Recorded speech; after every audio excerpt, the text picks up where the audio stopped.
Hamyurtimiz Shahzod Goldning raqibi aniq bo'ldi. Xabaringiz bor, 1-fevral kuni Humo Arena oktagonning 84-turnirida Hamyurtimiz Shahzod Gold oktagon ligada debut jangini o'tkazishi kerak va unga raqib topilmaganligi sababli jangi bekor bo'lishiga oz qoldi. Va nihoyat Hamyurtimizga ozarbayjonlik jangchi raqiblik qiladigan bo'ldi. Ammo bu jangchi ko'p gapirar ekan. U hattoki Shahzod Goldni nakant qilaman deb va'da berdi. Undan tashqari Hamyurtimizga hurmatsizlik qilib, uning suratini yirtib tashladi. Do'stlar, videoni ko'ringlar va o'z fikrlaringizni kommentariyaga yozib ketishni unutmanglar.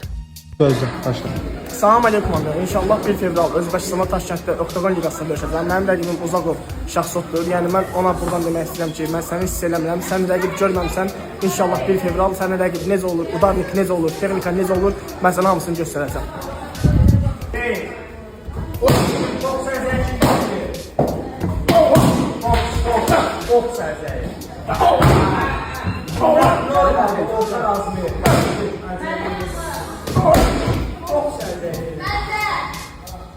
Bir fevral.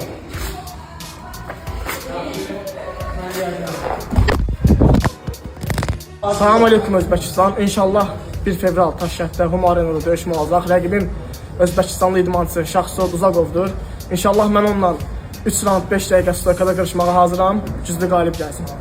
Мы приветствуем страну Узбекистан, салам алейкум. Иншаллах, 1 числа наш боец в Ташкенте, в Хумо-арене сразится с вашим бойцом. Мы готовы на 3 раунда по 5 минут. Мы готовы показать очень хороший бой, мы готовы рубиться с ним в стойке.